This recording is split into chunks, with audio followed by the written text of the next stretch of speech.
ईश्वर ने यदि हमको जीवन दिया है तो इसके साथ साथ हमें कर्म और भाग्य से संजो रखा है। यदि हम दुर्भाग्य का सामना करने वाले हैं, कष्ट से पीड़ित हैं, तो हमें प्रकृति ने, ईश्वर ने कर्म का शस्त्र, कर्म का उपाय दिया है जिससे हम अपने दुर्भाग्य को दूर कर सकते हैं। आवश्यकता मात्र इतनी है कि हम पहचानें कि कौन सा कर्म हम करें, उचित कर्म, सटीक, आवश्यक कर्म करें जिससे हमारा दुर्भाग्य दूर हो। कर्म तो, अब कर्म की परिभाषा, जैसे मैं मनुष्य हूँ तो मैं कहूँगा कि जो जानवर हैं, घातक हिंसक जंतु हैं, उनको मार दें तो हमें किसी से भय नहीं रहेगा, क्योंकि हम मनुष्य हैं तो हम अपनी सोचेंगे।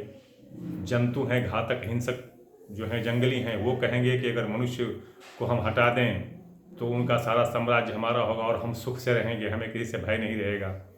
चोर कहेगा कि चोरी सबसे उत्तम कर्म है, कम समय में हम धनी बन जाते हैं। साधु कहेगा कि भगवान की पूजा अर्चना करो, वो प्रसन्न होंगे तो हमें अतुल्य सुख संपदा दे देंगे। तो कर्म की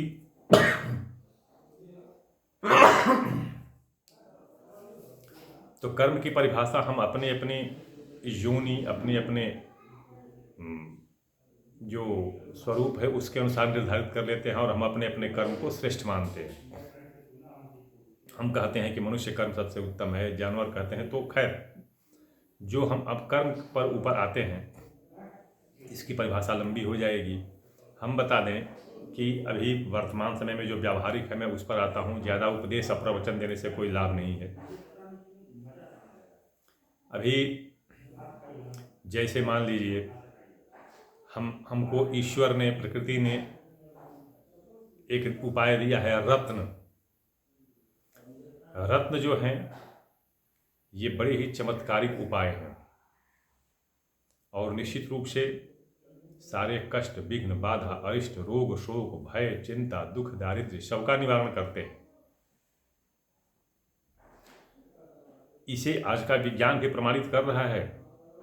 ये एक सोचने समझने की बात है, इसको अपना विज्ञान भी प्रमाणित कर रहा है। मैं एक छोटा सा एक उदाहरण देता हूँ।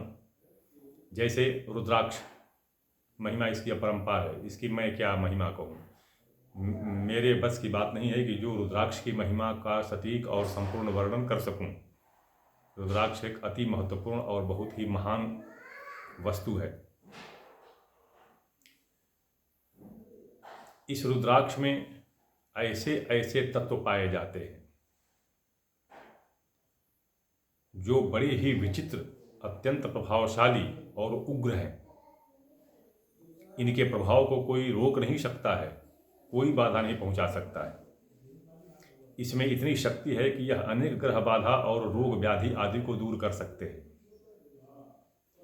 इसके इसी प्रभाव से चमत्कृत होकर के आज का विज्ञान, जिसको हम उन्नत विज्ञान कहते हैं, जिस पर हम इतरा रहे हैं कि हम वैज्ञानिक हैं और हम बड़े ही उच्च शिक्षा वाले हैं और सब कुछ जानते हैं, तो इसके चमत्कार से, इसके प्रभाव से चमत्कृत होकर के विज्ञान भी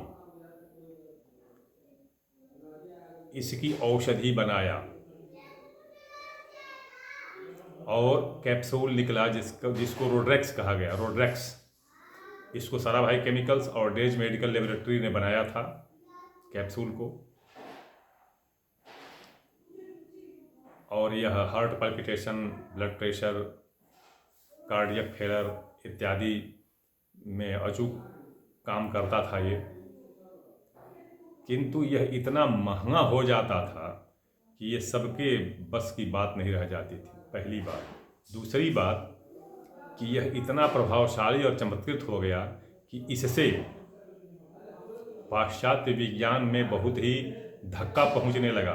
उसकी अन्य औषधियाँ जो जो कार्डियोलॉजिस्ट से संबंधित थी वो प्रभावित होने लगी और उनकी बिक्री और उनके उत्पादन पर इसका बड़ा बुरा प्रभाव पड़ने लगा। दूसरी बात कि रुद्राक्ष की उपलब्धता बहुत कम हो गई। मैं पहले भी बता चुका हूँ कि रुद्राक्ष इस धरती पर बहुत ही कम है, बहुत कम है, अत्यंत एकदम बिल्कुल कम है। वर्तमान समय में रुद्राक्ष के नाम पर जो ट्रक के हिसाब से जो बेचे जाते हैं माला और दाना, ये क्या है ये ईश्वर जाने। मैं इसके विषय में कोई आलोचना, कोई कमेंट नहीं करना चाहता, अस्तु जो भी हो। तो यह एक रुद्राक्ष की ये रुद्राक्ष की महिमा। एक और उपाय बता दूं मैं आपको कि जो नीलम है, तो वर्तमान समय में नीलम के मुख्य तत्व को एल्यूमिनियम माना जाता है। एल्यूमिनियम जो उसका मुख्य तत्व जो होता है एल्यूमिनियम होता है। ठीक है, एल्यूमिनियम होता है, किंतु इसमें फेरोनाइट्रेट की भी मात्रा होती है, मतलब लौह अयस्क की भी थोड़ी थोड़ी मात्रा होती है, एल्यूमिनियम की भी मात्रा होती है, बोरान और सल्फर की भी मात्रा होती है। किंतु इस जटिल मतलब कि इस जो है बड़े ही कॉम्प्लिकेटेड कंपाउंड को एनालाइज करने में वर्तमान विज्ञान असमर्थ है। क्योंकि इसको अगर हम वर्तमान जो कृत्रिम जो रूप से जो हम इसको एनालाइज करते हैं तो ये वेपराइज होकर उड़ जाते हैं और कहीं विलीन हो जाते हैं। इसलिए इसको एनालाइज करने में वर्तमान विज्ञान समर्थ नहीं है। एल्यूमिनियम जो है इसका मुख्य तत्व के रूप में इसको माना गया है वर्तमान विज्ञान। आपको मालूम होगा कि जब कभी भी शनि का प्रभाव होता है तो वर्तमान पंडित जी लोग कहते हैं कि काले घोड़े के नाल या नाव के कील की अंगूठी पहन लो। ये क्या है? ये भी आयरन है और यह फेरस ऑक्साइड, लौह अयस्क फेरस ऑक्साइड होता है। इसको हम जब उंगली में पहनते हैं तो यह थ्रू एपिडर्मिक सिस्टम चमड़ी से घिस करके, और ये जो है इसका कंजम्पशन होता रहता है हमारे शरीर में और आयरन की आपूर्ति होती रहती है। किंतु यह आयरन जो हम अब ये कहते हैं कि फिर आयरन को खाते कि उसको एडिबल बनाने के लिए, खाने योग्य बनाने के लिए फेरस ऑक्साइड, लोहे के आयरन की गोली दी जाती है खाने के लिए। आप देख सकते हैं कि ये वर्तमान विज्ञान भी हमारे प्राचीन शास्त्रों के सिद्धांत मान्यताओं को कैसे मान रहा है।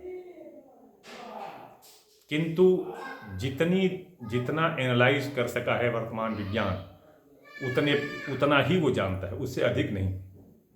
इसके कई कारण हो जाते हैं, क्योंकि इससे पाश्चात्य विधा भी प्रभावित होने लगती है और पाश्चात्य विज्ञान, भेषज विज्ञान पर इसका बड़ा बुरा प्रभाव पड़ता है। इसलिए इसको लोग दूर ही रखते हैं ताकि हमारी दुकान चलती रहे। जो भी हो, हम अपने प्राचीन मान्यताओं और सिद्धांतों पर ज़्यादा टीका टिप्पणी नहीं करना चाहते, क्योंकि उनकी महिमा अपरंपार है और इस पर विज्ञान आजकल शोध कर रहा है और शोध करने के बाद इसे चमत्कृत हो रहा है। खैर, तो ये जो हमारे रत्न हैं या जो और जो पदार्थ हैं, इनसे हम अपने भाग्य को परिवर्तित कर सकते हैं, बदल सकते हैं, अपने दुर्भाग्य को दूर कर सकते हैं। अब एक बात बताऊं कि थोड़ा आजकल नकली का प्रचलन इतना ज़्यादा हो चुका है कि हम अब देखिए, जैसे नहीं बताया रुद्राक्ष के नाम पर पता नहीं कौन कौन से माला बेचे चले जा रहे हैं लोग। बड़े बड़े तीर्थ स्थानों में जाइए तो आपको वहाँ पर पता नहीं कितने कुंतल के हिसाब से आपको रुद्राक्ष के माला और दाने मिल जाएंगे। तो लेकिन ये रत्न और रुद्राक्ष आदि जो हैं, ये बड़े महंगे, बहुत ही महंगे होते थे, पहले भी होते थे। कब? जब राजलक्ष्मी एक जगह केंद्रित होती थी राजाओं के यहाँ, तब। वैसे सोना चांदी हीरा जवाहरात आदि तो प्रचुर मात्रा में पाए जाते थे प्राचीन आदिकाल में, जैसा कि वर्णन मिलता है। तिस पर भी कहा गया है कि रत्न केवल राजा ही धारण कर सकते थे, इतना महंगा होता था। देखिए, कहा गया है कि ये भोजराज ने कहा है, ये भोजराज का कथन मैं पढ़ रहा हूँ आपको कि वज्राण्येतानि सर्वाणि रत्नानि धार्याण्येव महीभृता। हीरा जवाहरात, सोना चांदी, मूंगा पन्ना, मोती, नीलम आदि जितने भी रत्न हैं, ये महिव्रता राजाओं के द्वारा ही धारण किए जा सकते थे, ये इतने महंगे होते थे। सुवर्ण प्रतिबद्धानी जथारोग्य समृद्धय, और रोग आदि से निवृत्ति पाने के लिए और समृद्धि पाने के लिए इसको स्वर्ण आदि धातुओं में धारण किया जाता था। तो अब सोच लीजिए कि राजा लोग ही धारण करते थे। तो अब आज जो ये इतने मिल रहे हैं रत्न और रुद्राक्ष वगैरह, ये कैसे साधारण लोग धारण कर सकते हैं? अब मैं आपको एक बात बताऊं कि प्रत्येक रत्न में उनकी श्रेणी होती है। इस संबंध में मैं आपको एक बात बता दूं कि ढेर सारे लोगों का आग्रह आ चुका था कुछ रत्नों को मतलब मेरे द्वारा प्राप्त करने के लिए, और इसी बीच में कुछ लोगों ने धन भी भेज दिया था। और चूँकि जैसा कि आप जानते हैं अब आने वाला है धान की रोपाई का मौसम चलने वाला है, तो मैं चूँकि किसान आदमी हूँ उसमें व्यस्त हो जाऊँगा, तो इसीलिए मैं पहले ही थोड़ा सा संग्रह में निकल गया और रत्न आदि संग्रह के लिए, और कुछ लोगों का पूजा पाठ भी कराना था, तो भ्रमण में निकल गया था। दूर दूर तक गया मैं, सूरत में समुद्र के किनारे गया, फिर ये नासिक गया, और मतलब इधर महाराष्ट्र, आंध्रा और ये तमिलनाडु घूमते घामते तो कुछ रत्न लाया। मेरा पेंशन भी आ गया था तो कुछ पैसा हो गया था, और भी कुछ पैसा था इकट्ठा करके, और मैं गया तो लेकर के आया। मैं ये बताना इसलिए चाहता हूँ क्योंकि जैसा कि मैं बताया कि रत्न आदि जो शुद्ध, देखिए शुद्ध चीज़ क्या, शुद्ध मतलब शोधित नहीं, शुद्ध मतलब शोधित नहीं, रिफाइंड या कल्चर्ड नहीं, तराशा गया नहीं। शुद्ध मतलब जो मूल रूप से प्रकृति में उत्पन्न होता है वह शुद्ध। शुद्ध ये नहीं कि जो प्रकृति ने दिया और उसका शोधन कर दिया गया केमिकल कंपाउंड से, या उसको कल्चर्ड करके, तराश करके, छील करके, वो शुद्ध नहीं। शुद्ध मतलब जो मौलिक रूप में प्रकृति ने उत्पन्न किया है उसी रूप में शुद्ध, बिल्कुल, तो वह शुद्ध। तो शुद्ध रत्नों को धारण कर सकने में तो मैं किसी को समर्थ नहीं पाता। जैसे पारा है, पारा के 48 संस्कार होते हैं। 48 संस्कार का कौन करता है? कोई नहीं करता है, किंतु उसमें भी चूंकि पारा की मात्रा पाई जाती है, इसलिए थोड़ा ज़्यादा शुद्ध, उससे कम शुद्ध, उससे कम शुद्ध, उससे कम शुद्ध, इस तरह से उसकी श्रेणियाँ। तो अभी मैं इसमें बता दूं, जो माणिक्य, पन्ना, मोती और पुखराज, नीलम, मुझे रूबी नहीं मिल पाया, रूबी नहीं मिल पाया, और एक चीज़ और नहीं मिल पाया हमको, ये राहु का रत्न जो है गोमेद, ये भी नहीं मिल पाया। बाकी सब मैंने इकट्ठा किया, किंतु बहुत ही पश्चाताप का विषय है कि जो मोती मैं 21 हज़ार रुपये का लिया, उस मोती की कीमत आज बाज़ार में 60,000 रुपये से भी अधिक मिल रही है, ले रहे हैं लोग, जौहरी लोग। उस मोती को 60,000 से ऊपर ले रहे हैं लोग, जबकि वह तृतीय श्रेणी का है। तृतीय श्रेणी का मतलब 4 प्रकर्ष का है, प्रकर्ष 4 प्रकर्ष का है। अस्तु, जो भी हो, तो ये क्या है कि यह दुर्भाग्य को दूर करने वाले रत्न हैं। जिस किसी को पीड़ा हो वह पहले कुंडली का अनुशीलन करवा ले। देखिए एक बात बता दूं, जैसे मंगल का रत्न होता है मूंगा,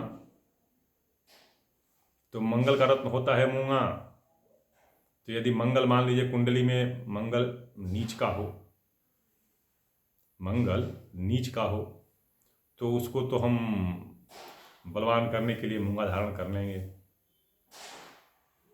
जैसे मंगल नीच का होता है कर्क में, किंतु यदि उस पर, यदि मान लीजिए सुख भाव में, मान लीजिए सुख भाव में कर्क राशि में बैठा हुआ है मंगल, तो उसके लिए तो हमने धारण कर लिया मूंगा।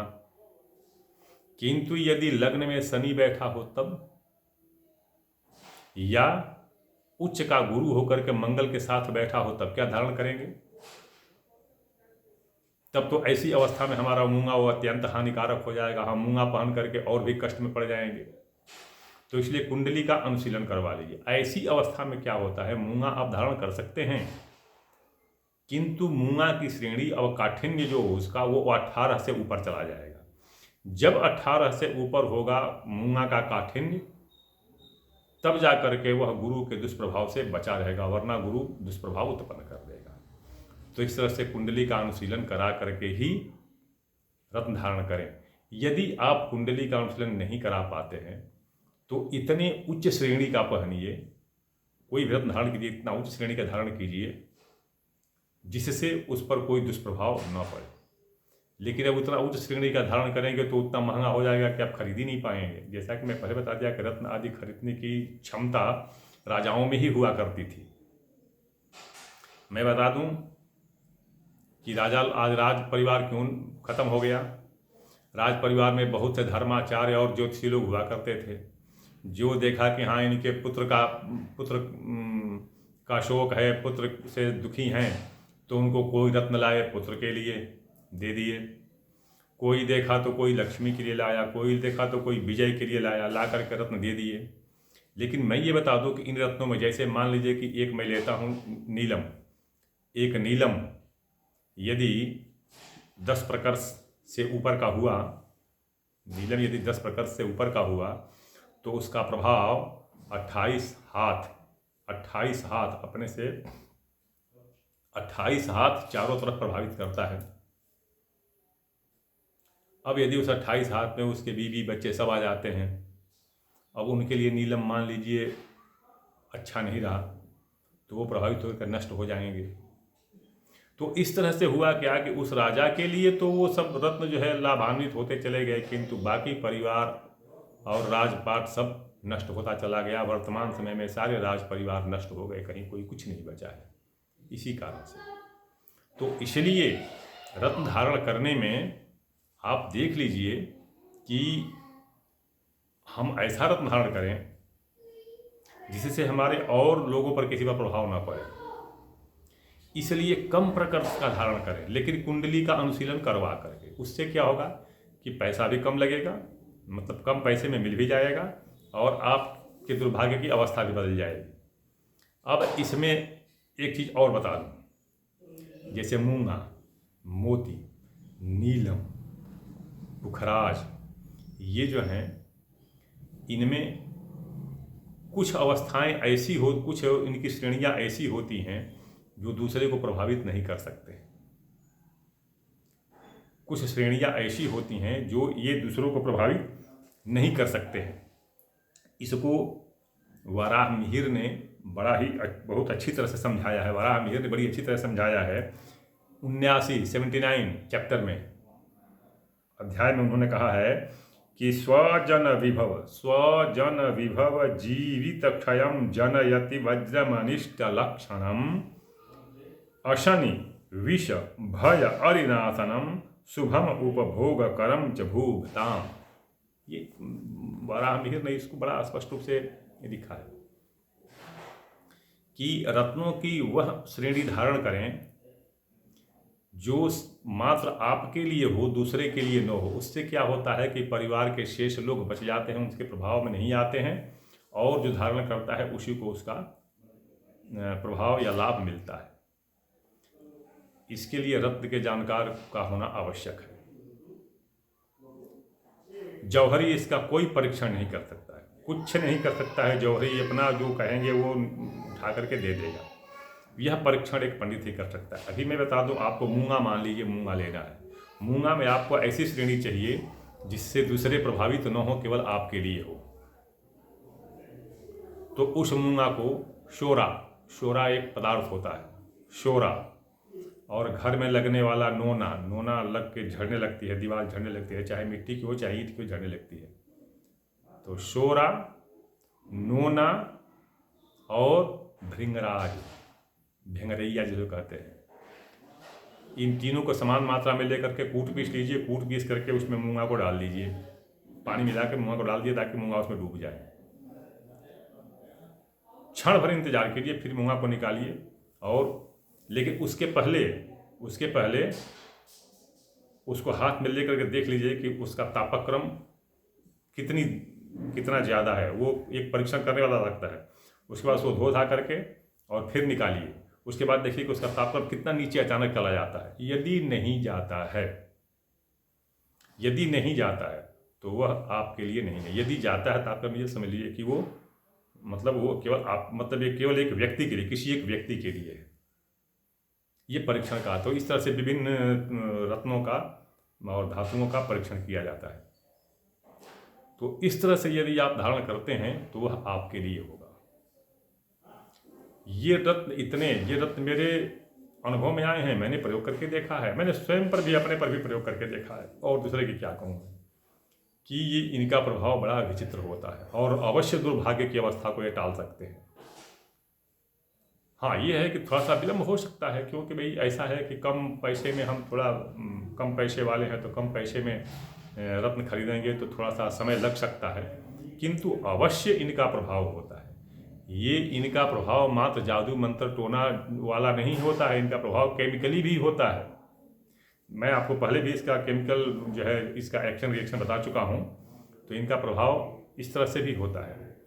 तो इनके प्रभाव से यदि आप चाहें तो अपने दुर्भाग्य को दूर कर सकते हैं, कष्ट की अवस्था को हटा सकते हैं, मिटा सकते हैं। अब यह हमारे ऊपर निर्भर है कि हम उचित रत्न धारण करें और अपने दुर्भाग्य को बदलें। मैं जब तक सैनिक सेवा में था, सेना में था, तो सेना में जानते ही हैं कि ये Somalia, Czechoslovakia, south Africa, Lebanon, पता नहीं कहाँ कहाँ जाना पड़ा था, घूमना पड़ा था। तो मैं अपनी उत्सुकता और अपने ज्ञान के अनुसार मैं प्रयत्न करता था कि जगह जगह पर जा करके कुछ भी अगर अच्छी चीज़ चमत्कार दिखाने वाली चीज़ कोई मिलती मैं उसको ले लेता था। मेरे साथ, चूँकि मैं इलेक्ट्रॉनिक्स और मैकेनिकल इंजीनियर्स में था और मेरे साथ एक आर्मी मेडिकल कॉर्प्स की यूनिट भी रहती थी, तो वहाँ पर लेबोरेटरी मिल जाती थी, तो मैं उनका टेस्ट भी साथ में कुछ मिलजुल कर लिया करता था। और मैं उनको इकट्ठा, मेरे पास बहुत सारे रत्न इकट्ठे हैं, बहुत सारे रत्न, लेकिन मैं व्यवसायी नहीं हूँ और उनको बेचता नहीं हूँ। आवश्यक जिसको होता है, मजबूरी जिसको, शौक से नहीं, जिसको मजबूरी होती है उसको मैं देता हूँ। लेकिन अपनी जो लागत है मैं उससे अवश्य लेता हूँ, नहीं तो मैं नहीं देता हूँ। नहीं तो मैं आज तक जौहरी को बेच दिया होता।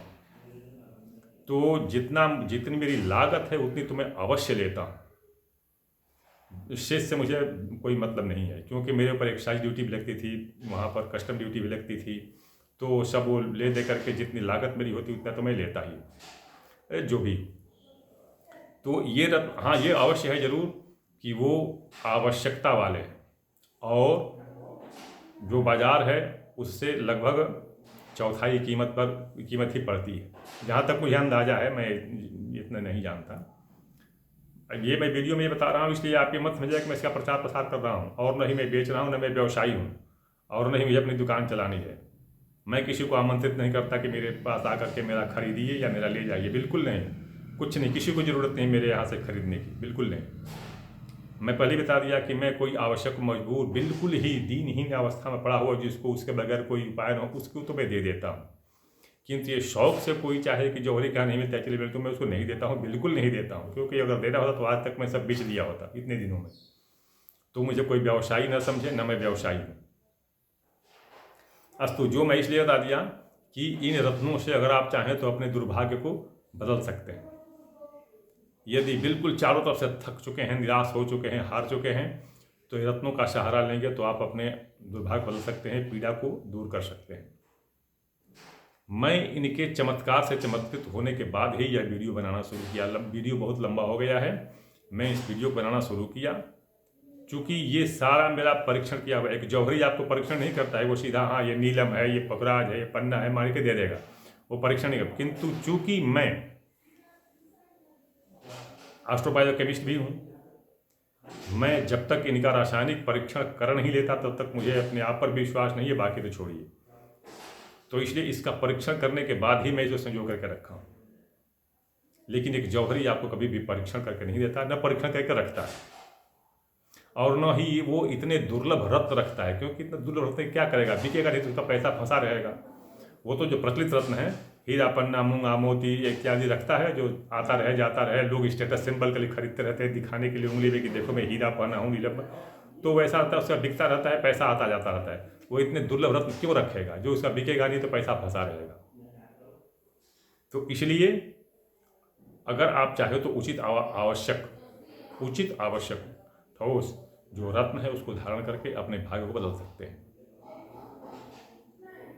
ये रत्नों के बारे में शास्त्र भी बताते हैं, ऋषि मुनि बता गए हैं, और मेरा अपना अनुभव, मैं अपना प्रयोग करके देखा भी हूँ विविध लोगों पर, अपने ऊपर भी, कि इससे इसके अचूक प्रभाव से दुर्भाग्य की अवस्था बदल जाती है। वीडियो बहुत लंबा हो जाएगा, मैं बता दूं, प्रत्येक वीडियो में मैं अपना व्हाट्सएप नंबर देता हूँ 9889649352। समस्या के लिए इस पर अगर आप कोई तरह का संदेश देना चाहें तो दे सकते हैं, किंतु यदि इस पर ये कहें कि इसका ये वर्णन कीजिए और नहीं, या ऐसे नहीं ऐसे होता है, विद्वता प्रदर्शन करेंगे, तो मेरे पास उसका कोई जवाब नहीं है। किस किताब में लिखा है, कहाँ लिखा है, कौन लिखा है, इसका वर्णन कहा, ये सब अगर आप पूछेंगे तो मैं कुछ नहीं बताऊंगा। मैं शास्त्री, आचार्य, स्वामी जी, गुरु जी, संत महात्मा कुछ नहीं है, न मेरे पास कोई आश्रम है, न संस्था है, कुछ नहीं है। मैं कोई इस पर प्रवचन या कोई शास्त्रार्थ नहीं कर सकता, न कोई प्रयत्न करे मेरे शास्त्रार्थ करने की। आपके पास यदि कोई समस्या है तो आप इस व्हाट्सएप नंबर पर संदेश दें, मैं अपने समय से उत्तर दूंगा, क्योंकि मेरे पास पता नहीं कितने मैसेज पहले से ही आ चुके होते हैं, तो प्रत्येक का उत्तर देना होता है, तो मैं अपने समय से उत्तर दूंगा। तत्काल रूप में जो आप तुरंत आपने संदेश दिया और उसका उत्तर आप चाहें तो मैं नहीं दे सकता हूँ। ये टीवी वाले जो तुरंत पूछते हैं, तुरंत फ़ोन पर बता देते हैं, मेरे से वो संभव नहीं है, मैं वो नहीं जानता, न करता हूँ। दूसरी बात कि जब तक मैं सैन्य सेवा में था तब तक मैं निःशुल्क सेवा करता था। अभी चूँकि रिटायर होने के बाद मैं शुल्क लेता हूँ, और शुल्क सबसे ज़्यादा, मुझे जो पता चला है कि मेरा शुल्क सबसे ज़्यादा है, तो मैं सबसे ज़्यादा शुल्क भी लेता हूँ। तो जो समर्थ हो, इच्छुक हो, वही संपर्क करे, अन्यथा संपर्क न करे, मेरा वीडियो देखे आगे चले। कोई बात नहीं है, कोई मेरा वीडियो नहीं देखता है, कोई मेरा चैनल नहीं सब्सक्राइब करता है, नहीं लाइक करता है, कोई दिक्कत नहीं है। मेरा कोई व्यवसाय नहीं, मेरी कोई दुकान नहीं है जो मेरी दुकान नहीं चलेगी। मैं वीडियो लंबा नहीं करना चाहता, तो किसी अगले वीडियो में किसी अगले विषय के साथ प्रस्तुत होऊंगा, आप प्रतीक्षा कीजिए।